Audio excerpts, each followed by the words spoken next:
It is 11 o'clock. Everyone, welcome to the Power Half Hour. Today, I have my very, very dear friend, one of my, like I said on Facebook, one of my bestest friends in the business. And we've been through a lot together. We've been on panels and, we traveled to Greece together, took care of my family. And it was just so much fun. And I get a lot of inspiration every single day from Mr. DK. And he's going to share with us today how he got from 12 transactions a year all the way to 160 and beyond. So without further ado, Mr. Agent DK Demetrius Kaloyeropoulos. Every interview has to start with my name. Every single interview. First of all, John, I talk to you 23 of the 24 hours a day, so this is very exciting that we get to have another half an hour together. So amazing. No, it's cool. So thank you very much for having me. Steve, good to see you, man. At this angle, your head looks really small, Steve, but you look good. And my nose is almost as big as yours at this angle. Good to see you, man. Good to see you, brother. Anyway, so it's good to be here and contribute, so I appreciate you having me. We don't have a lot of time, so I don't really know how you can condense an 8-year journey into 30 minutes. Where would you like me to start, John? I think for what I find most interesting is your relentless drive. And I started to understand why you're so relentless in your work and, taking care of your family because of your upbringing. Can you share with us about how, that was for you, your childhood, and how that turned into your relentless drive today? Sure. So I come from immigrant parents. I'm Greek descent, born and raised in Canada. But my mom and dad immigrated to Canada. My dad was a cook. My mother was a waitress. When I was, we never really had fancy things. We had one car, one bathroom. Everybody, had to fight for that bathroom. But I don't want to say we come from nothing, because that's something. And a lot of people truly have nothing. But it was humble, right? So, so when my sister was, I guess, the start of, the fire that lit inside of me. So to preface, I always wanted to be a stand-up comedian, believe it or not. That was my aspiration in life. I wanted to be a comedian on Saturday Night Live. That was my goal. So when I was 15 years old and my sister was 18 years old, she had a brain aneurysm. She almost died. And I was in high school. She never had a condition before. She never had any warning signs. And literally, we were told 3 hours after the school called, she passed out, that she was going to die. And she ended up living. It was a long ordeal. She was in a coma for almost a year. And during that time, my family had a restaurant. They had to close it. There was no money coming in. The Greek community in Ottawa was helping us pay the bills, keep the lights on, stuff like that. And I saw that I needed to step up. Well, I guess I had choices, right? I could have stepped up, or I could have went the other way. I decided to step up. So I started selling. And from a young age, I've always been a salesperson. I've never had a normal job. I would sell TVs, consumer electronics, from all day. Then I would go and clean buildings from 11 o'clock till 5 in the morning in a suit. And then the people in the government buildings that I was cleaning, they'd say, "Where's the cleaners?" And I'd tell them, they called me sick. I was the cleaner. Oh, man. Yeah, and then I opened a cleaning company, and so I could, make more money. And I was like 19 years old, 18 years old, whatever. My goodness. And then my sister was getting married. We didn't have a lot of money. I knew I had to help pay for the wedding, because in the Greek culture, you help you contribute. My dad didn't have any money, so I did what I could. I would sell TVs, clean buildings, sleep in my car, and then go back and do it the next day. I had to drop out of university because I needed the money, so I never finished university. And I bought a house when I was 20 years old. My parents, and when my parents split up, I bought a house for me and my mom and my sister, and I got my dad an apartment. And I guess that's when I got the itch for real estate. And that's where I got, I think, the hunger and the drive and the desire, because I had to make money. There was no plan B. There was no trust fund. There was no help from mom and dad. Nothing against my parents. They did their best, but it wasn't there. And I knew that I needed to make money now. So I was a salesperson, and I was always good at it. Fast forward, I got my real estate license when I was about 20, 8 years old, and I was in Toronto at the time, and I was door knocking with my son in the stroller. Mm. I'll never forget. I Oh hit my a goodness. Fizbo. Yeah, I hit a Fizbo with my son in the stroller, and the woman is like, I said, I knocked on her door. I said, I'm just wondering when you're hiring the right agent for the job of selling your home. She goes, "Is that a baby?" I said, "Yeah, I need diapers. So when do you plan on hiring the right agent?" She hires me. It's an $800,000 listing. I double-end it. Made my biggest commission check. It was amazing. It was like 40-something thousand dollars. Oh my goodness. This is kind of cool. So after the second kid came, I looked at my wife and I said, we need to move back to Ottawa, my hometown. I think I'm really going to kill it there. So I only sold in Toronto for about a year and a half, restarted my career in Ottawa. I had been gone from Ottawa for 5.5 years. So I literally started with my database being zero again, started from scratch. So my first deal in Toronto, I did 12 deals. My second year in Ottawa, I did about the same. And then the next year was 50, and that's when you and I kind of met. And then the year after that, I was 100, and then 120, and then 150. And this is my 8th year now. That's crazy. So 8 years, you're doing like 160 deals today. And, the crowd wants to know, right? Like, how do you go from even 12 to 48 in 1 year? And then 48 to over 100. Did you always know that you were going to be like insanely successful, or was it just naturally, you saw, okay, well, this is a step that I can take, and then the next step is here, the next step is here, and then it just quantum leap naturally? Or did you have that end goal in mind? I was always going to do 100 deals. Yeah, I mean, I never thought I would do 100 deals because I didn't know what that meant, but I always knew I'd be successful. I didn't know what that meant though. Like I got to be honest with you, I never imagined I would make this kind of money or have this level of success because I was not accustomed. I had never been exposed to it. So when you're not exposed to something, sometimes it's hard for your mind to imagine that you could have those things. I didn't feel like I deserved them. I didn't feel like I was highly enough educated to deserve those levels of success. I got to be honest, I know those are limiting beliefs, but that's when you and I and our mastermind group went to Tony Robbins and completely freed my mind of those limitations. That was the year I exploded, right? Right. Because I had all these negative connotations that I had manifested in my mind.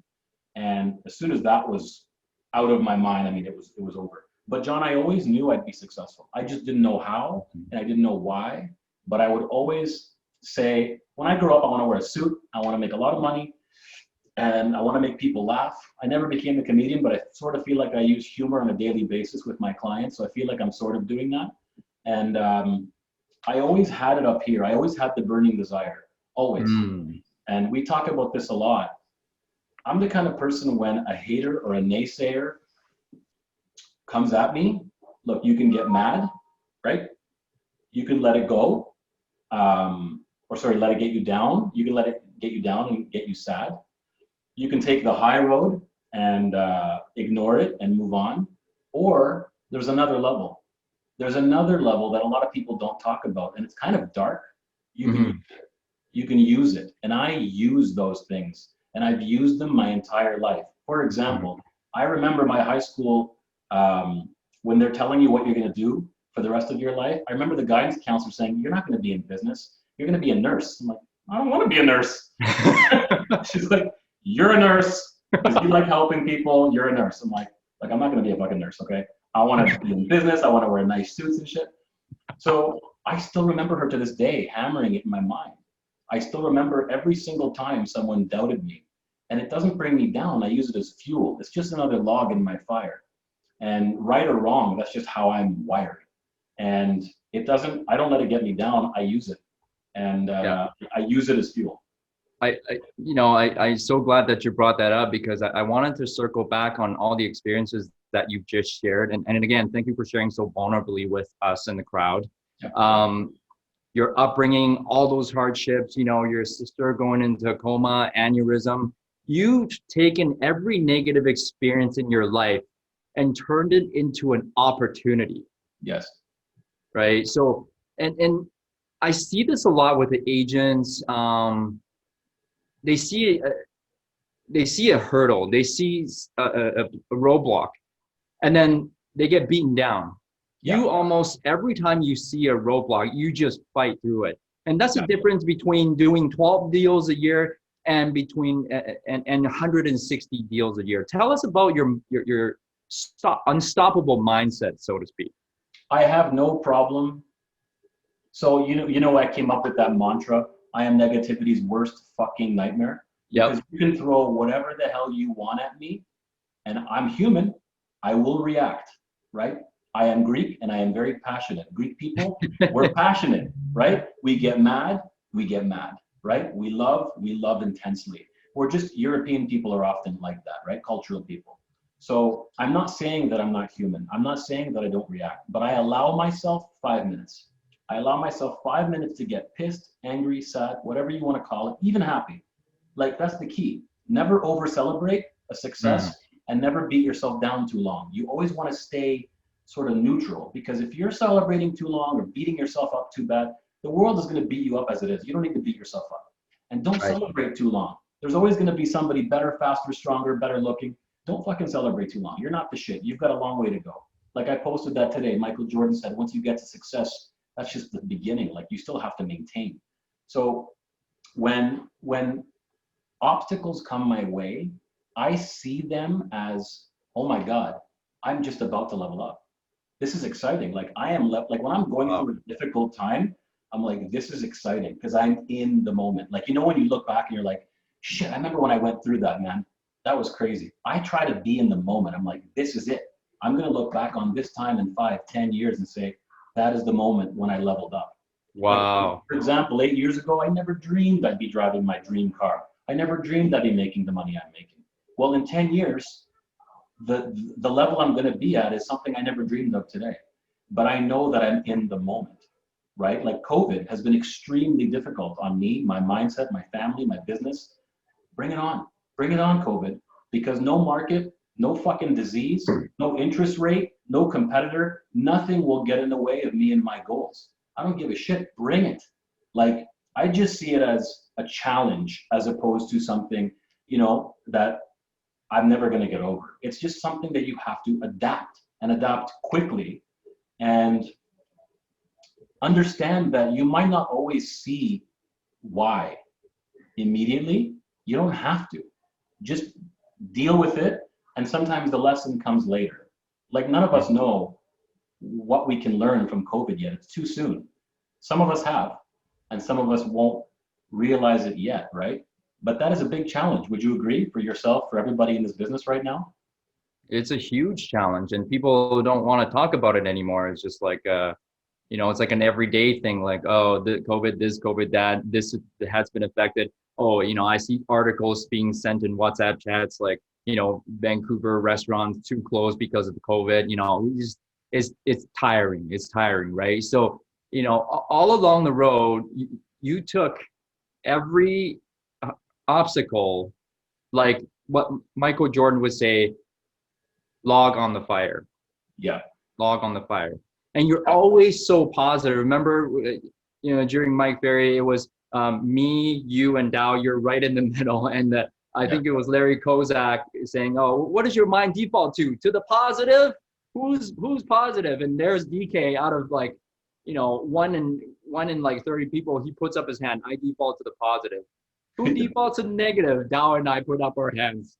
You know. So I think that comes from, I know this is going to sound sort of weird, and I'm not the smartest guy in this room for sure. So this is just my observation. I'm not a clinical psychologist, okay? Obviously.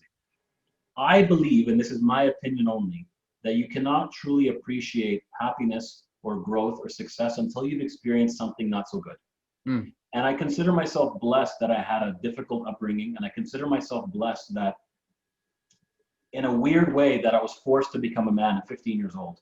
I consider myself lucky that I had to sleep in that car because I never want to fucking sleep there again.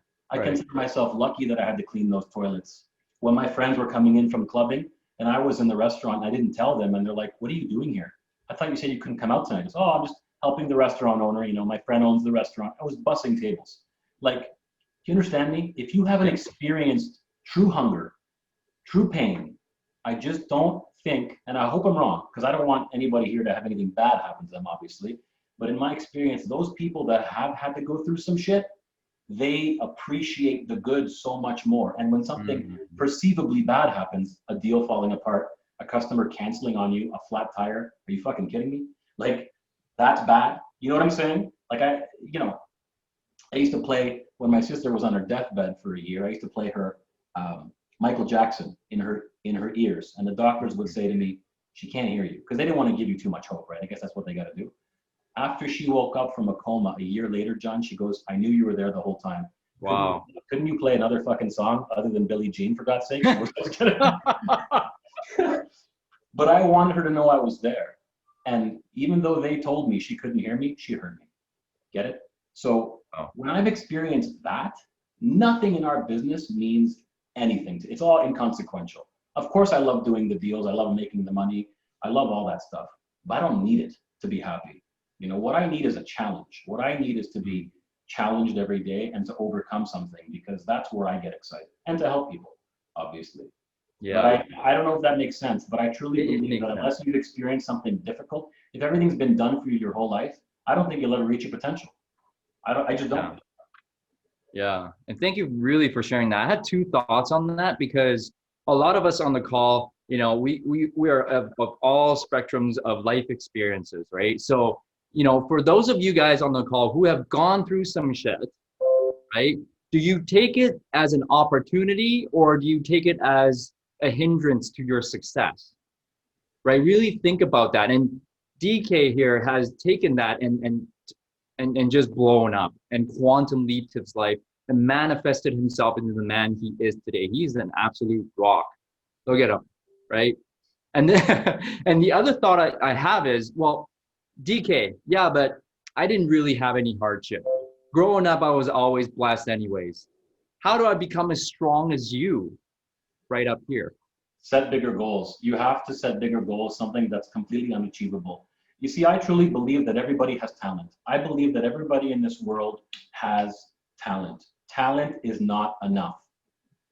Talent is not enough. I have seen many talented people in my life that did not meet their maximum potential because they didn't have, maybe they had hard work, John, and maybe they had talent, but they missed something.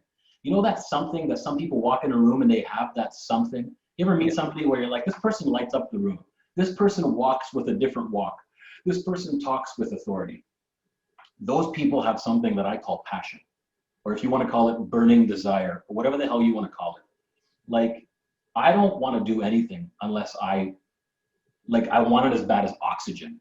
I want, like, you know what I'm saying? Like, when you sit down and do your goals, are your goals coming from a place of necessity and fear? Like, my goal is to pay off my mortgage. My goal is to pay my bills. That used to be me, by the way.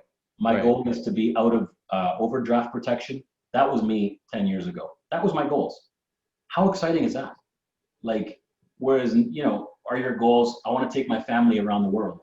I want to buy, you know, rental properties. I want to buy a Lamborghini. I want to do whatever. That's exciting shit. And when you have goals that are exciting, the other stuff will take care of itself. You'll pay your bills. You'll pay your mortgage. Set an exciting goal, something that gets you excited, something that hits you up and makes you, you know, something that makes you get out of bed in the morning. Because what the hell's the point? I just think that we have a limited time on this earth. And if you're not going to give it 1,000% every single day, or at least fake it on the days that you don't want to, because we're all human, there is no point. And I believe that your desire to achieve your goals and your dreams needs to be greater than your distractions and your fears. Can you say that again, please? For the crowd. Your desire to achieve your goals and your dreams needs to be greater than your distractions and your fears. It's just spitting fire, guys. And this is like golden nuggets over here. Like, really, are you guys letting those small distractions pull you away from the dreams and the goals that you set for yourself? Set bigger goals, guys. Set bigger goals. Okay? John, can I do some rapid fire of some things that, because we only have 10 minutes? Absolutely, yeah. Because I've been doing a lot of mindset, but there's a lot of things I wanted to, so the burning desire, the goals, just to get to 100 deals, right? Surrounding yourself with like-minded individuals, because you asked me, and I want to answer your question properly, how did I get there? With you, with Steve, with people in our mastermind group. That helped me tremendously, because this is a very lonely business. And when I started doing well, they got lonelier. Because, you know, people that started supporting me, they're like, oh, he doesn't need my help anymore. He's doing well. He's driving a Porsche now. Fuck him. So surrounding myself with like-minded people really helped me to get inspired again, and I knew I wasn't alone. Stopped comparing myself to others. That is critical to stop comparing yourself to other people. Massive accountability, become coachable. So my first 2 years, I was not coachable. My ego was huge. I didn't listen to my coach. I even fired my coach. Years later, I apologized to that coach and I said, it was you, it was me, not you. He's like, I know. I started leveraging and delegating my assistant and my staff a lot more when I went from 50 to 100 deals. So I hired a buyer's agent at 50 deals and that got me to 100. I became obsessed with customer service. So I started listening to my customers. So I don't know how many of you after a transaction or during will ask your clients, how is this process going? What would you like to see more of? What do you not like? And be honest with me, because if you don't tell me the truth, you're not helping me. I want to help. I want to get better. So when do you have those conversations with your clients? I have them all the time. And I stopped having to be right.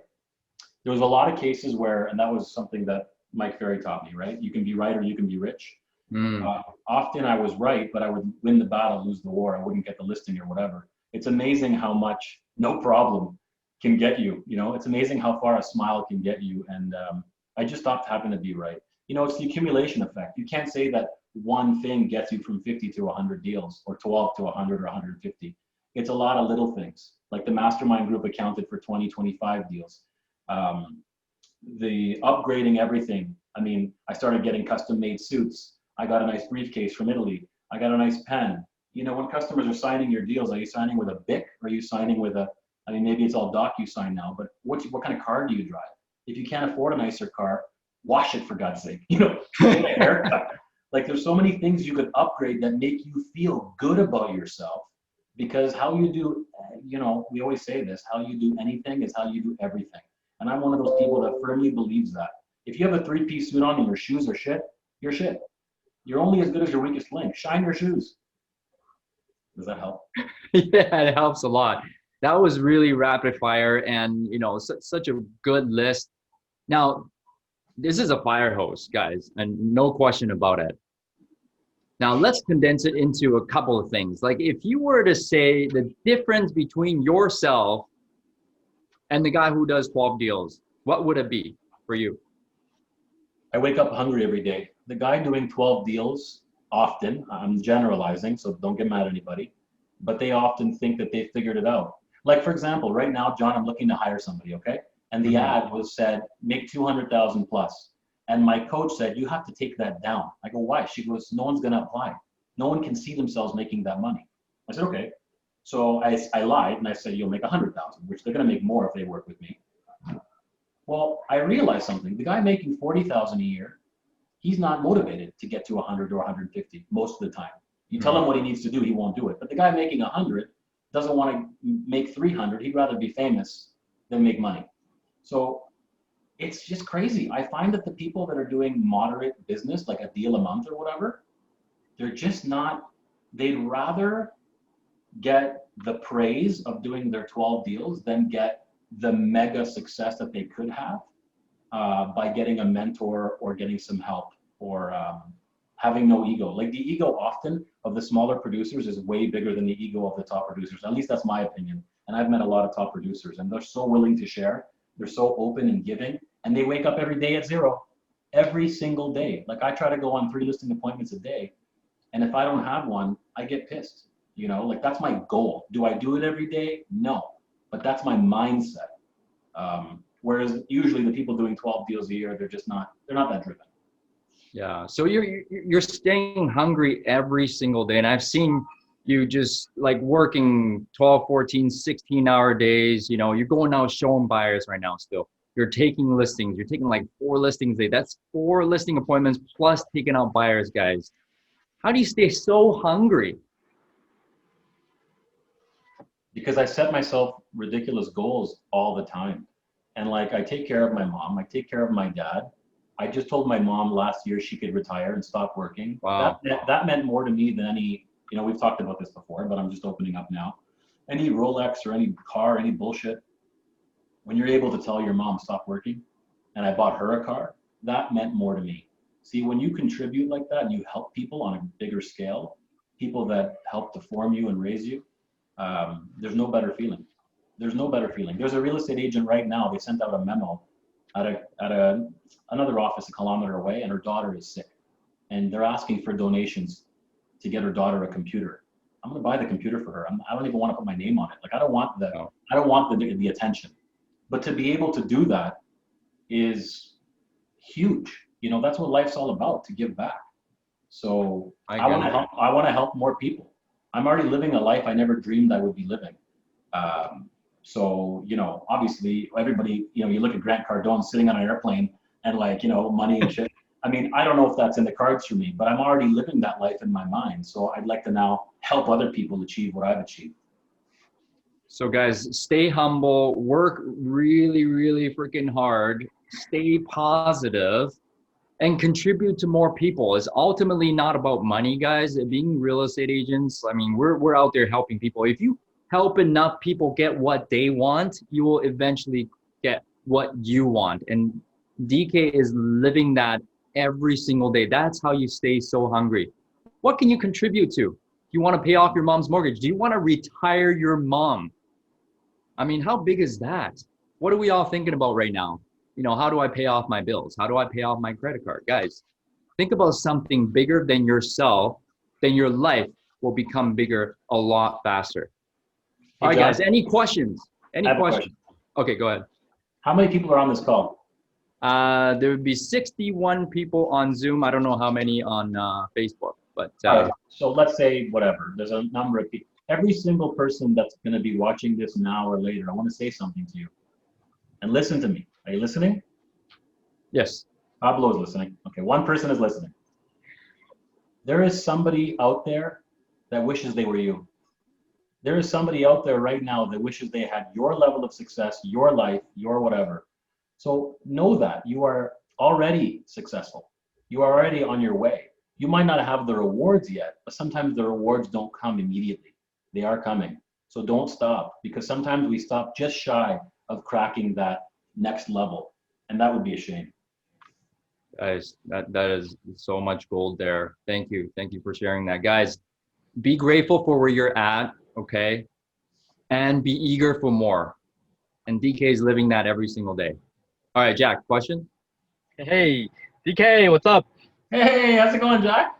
Hey, I have a question for you. So when you are doing 12 deals, jumping to that 50, and obviously there are some systems or some new things that you're working on, and some of them would create fears, like, oh, you never done it before. Like, for instance, hiring people or doing some, as a newer agent, trying some new technique, like calling some new category, you have that fear, right? Yeah. How do you overcome that? Like, fuck it, I'm gonna do it. I look for somebody who's done it and I copy them.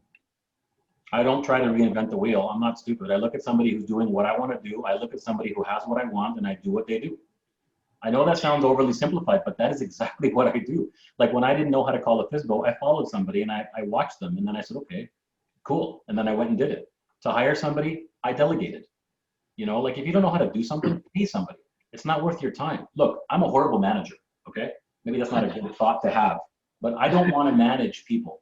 I'm a good trainer, though. I'm a good speaker. I'm a good motivator, and I'm a good salesperson. I am not a good manager. I don't want to manage every transaction for every agent on my team. So I hired somebody. Know your strengths. Work on your weaknesses, but focus on your strengths. So if there's something that you want that you don't know how to do, find somebody who knows how to do it, research the hell out of it, and then do it. And don't overthink things. I have said this before, and I've said it on stage. And it's the Greek saying, and John loves it, and I'll say it in English so I don't confuse everybody. But you know, while you're trying to think about how to do it, the analytical person, the crazy guy has already crossed the river. Stop overthinking things. Action is more important than perfection. Just go. Yeah, okay. Just go, Jack. Just do it. I mean, I don't know how many rivers DK has crossed. I'm still on the island. You know, super analytical. But does that help, Jack? For sure. Thank you. Copy someone who's already done it, you know what, and make faster and quicker decisions to just take action immediately. Okay, any other questions? Thank you for answering that. No problem. Thanks, Jack. Any other questions for Mr. DK? Oh, maybe in the chat box here.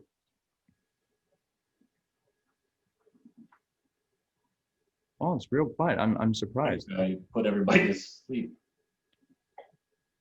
Wow. DK, I had asked in there, what do you think makes the difference between the people who only do that 12, 15 deals a year?